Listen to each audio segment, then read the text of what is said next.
मेरे प्रिय किसान मित्रों, नमस्कार। मैं सिद्धि विनायक एग्री आप सभी का हार्दिक स्वागत करती हूं हमारे स्पेशल कार्यक्रम बातें आलू की के एपिसोड नंबर 3 में।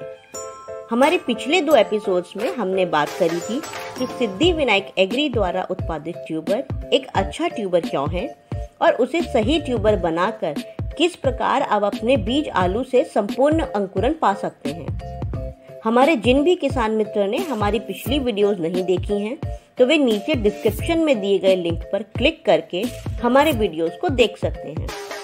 तो चलते हैं अब हमारे आज के एक और महत्वपूर्ण विषय की ओर, जहां पर हम सही ट्यूबर के अगले भाग ट्यूबर के ग्रेड के बारे में बात करेंगे। मित्रों, जब भी आपने आलू की पैदावार देखी होगी तो पाया होगा कि आलू के उत्पादन में अलग अलग साइज के आलू निकलते हैं। कोई आलू बहुत छोटा होता है, कोई आलू बहुत बड़ा होता है और कोई मध्यम साइज का। इन सभी के समागम से ही हमारी फसल की पैदावार निर्धारित होती है।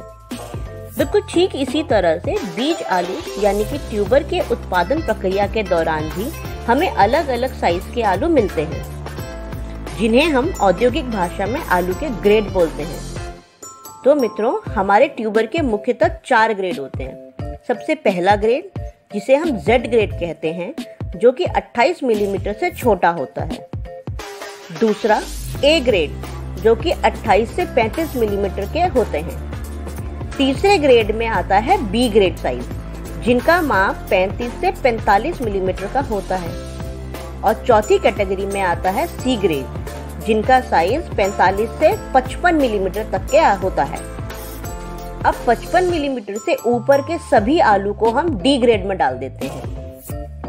प्रति इकाई भूमि पर कम से कम ट्यूबर की लागत आए, इसी उपलक्ष्य में हमारे किसान मित्र छोटा बीज यानी कि Z ग्रेड और A ग्रेड को बेहतर विकल्प मानते हैं। पर मेरे किसान मित्रों, यहाँ मैं आपको बताना चाहूंगी कि अगर आप छोटा ट्यूबर लगाते हैं तो प्रति भूमि इकाई में औसतन उत्पादन में कमी आती है और आलू भी छोटे रह जाते हैं, जो कि बाजार में सही भाव नहीं ले पाते हैं। अब आपके मन में विचार आ रहा होगा कि अच्छे और सही ट्यूबर का सही ग्रेड क्या है।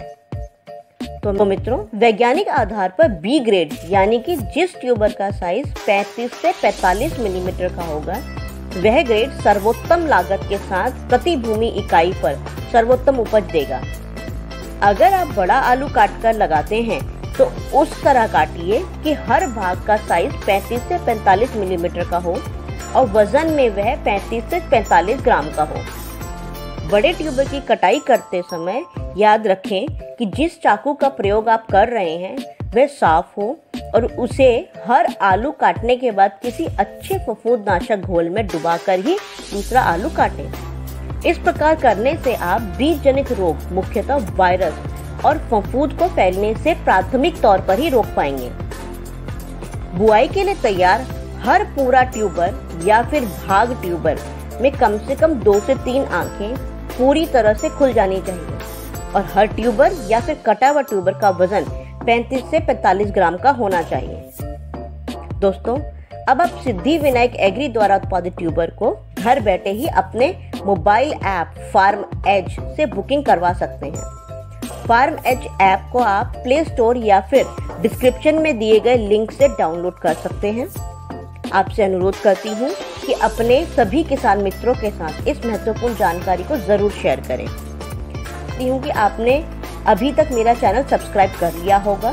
अगर नहीं किया है तो नीचे दिए गए बेल बटन पर क्लिक करें और हमारे लेटेस्ट वीडियोस को सबसे पहले देखें। अब आपसे विदा लेती हूँ और मिलती हूँ आपसे अपने कार्यक्रम बातें आलू की के अगले एपिसोड में एक नए विषय के साथ। जब भी आलू के विषय में सोचें, स्क्रीन पर दिए गए नंबर पर डायल कर अपनी सिद्धि विनायक को जरूर याद करें। धन्यवाद।